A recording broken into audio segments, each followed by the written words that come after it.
Hello students, welcome to our YouTube channel English classes by Ashok sir.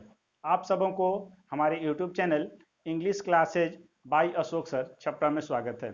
Students, आज हम लोग Bihar board class 12 Rainbow part 2 का poetry section की second poem के summary पढ़ने वाले हैं।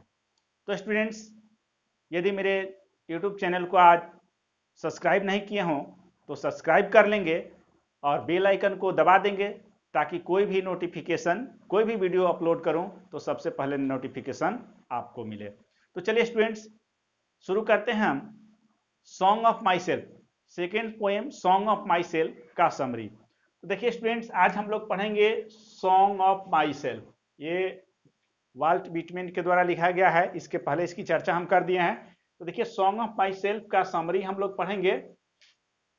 समरी में हम देखते हैं सॉन्ग ऑफ माई सेल्फ का समरी क्या है। ये समरी 5 मार्क्स का बिहार बोर्ड क्लास 12 में पूछा जाता है, इसलिए आप लोग इसको प्रिपरेशन कर लीजिएगा। तो चलिए स्टूडेंट्स देखिए, the poem song of myself has been composed by the famous American poet Walt Whitman. यानी कि सॉन्ग ऑफ माई सेल्फ जो है famous American poet Walt Whitman के द्वारा लिखा गया है। He was born in 1819 in America. उनका जन्म 1819 को अमेरिका में हुआ था। याद रखेंगे, ऑब्जेक्टिव में भी पूछता है। He worked as a carpenter before his 12th birthday. Walt Whitman अपने 12वीं बर्थडे के पहले ही कारपेंटर के कार्य करने लगे थे। He also worked as a printer, teacher and editor. वो he also worked as a printer, teacher and editor. वह प्रिंटर का भी कार्य किए, टीचर का भी कार्य किए और एडिटर का भी कार्य किए। हिज इंपॉर्टेंट वर्क्स, वर्क्स देखिए, वर्क्स का मतलब होता है लिटरेरी वर्क, साहित्यिक कार्य जो होता है, लिटरेचर के क्षेत्र में जो वर्क किया जाता है उसको हम वर्क्स बोलते हैं। तो his importance works include include में शामिल होना लीव ऑफ ग्रास। देखिए लीव ऑफ ग्रास जो है एक बुक्स की नाम है। इसकी पहले वाले वीडियो में हम इसकी चर्चा कर दिए हैं। यदि आप लोग इसके पहले वाली वीडियो नहीं देखे हो तो उस वीडियो को देख लेंगे ताकि इसको समझने में कठिनाई ना हो। तो उनकी जितनी भी पोएम थी वो सभी के सभी पोएम लीव ऑफ ग्रास जो बुक था उसमें सम्मिलित था। In this poem the poet enjoy himself and sings for the self. इस पोएम में कवि स्वयं को एंजॉय करता है और स्वयं को ही गाता है। The poet imagine that what he assumes should be amused by all because every atom of blood is the same in all human beings।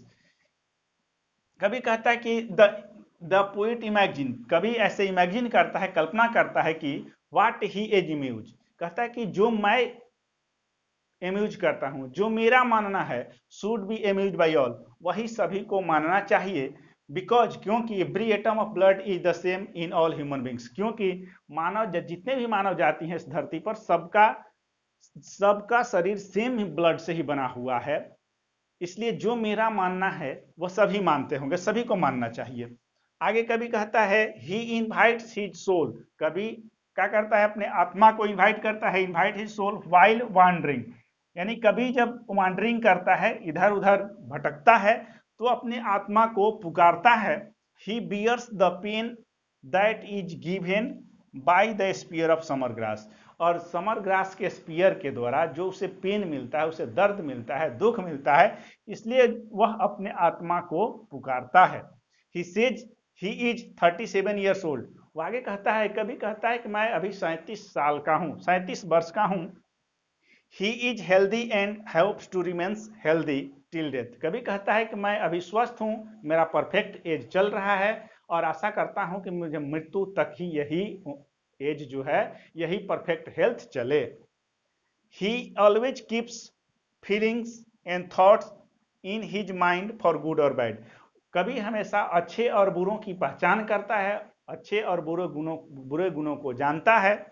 He accept that life is not the bed of roses. कभी ऐसा स्वीकार करता है कि जो जीवन है वो फूलों की सेज नहीं है। He is ready for every hazard in his life. वह अपने जीवन में प्रत्येक खतरे पर बोलने के लिए वह क्या करता है, तैयार रहता है। आगे देखते हैं। एट लास्ट, अंत में, at last he says that we can remove hazard and problems with original energy. आगे कभी कहता है कि हम लोग किसी भी खतरे और समस्या को वास्तविक एनर्जी से रिमूव कर सकते हैं, उसे हटा सकते हैं, खत्म कर सकते हैं। दस, इस प्रकार this poem gives a message that always be happy. इस प्रकार यह पोएम जो है यह संदेश देता है कि हमेशा हमें खुश रहना चाहिए, and try to make other happy, और ऐसा प्रयास करना चाहिए कि दूसरे भी खुश रहें। The poem suggest to decorate our life the ornaments of happiness. इस प्रकार पोएट जो होता है वैसा हमें सजेस्ट करता है कि हमें अपने जीवन को खुशियों के आभूषण से सजाकर रखना चाहिए। तो ये रहा students song of my self का समरी। इसको आप लोग कंप्लीट कर लीजिएगा, याद कर लीजिएगा, क्योंकि एग्जाम्स में ये पूछता है, 5 नंबर में आएगा, आपको लिखना होगा। तो चलिए स्टूडेंट्स, ये समरी आज यहाँ समाप्त होता है। That's all.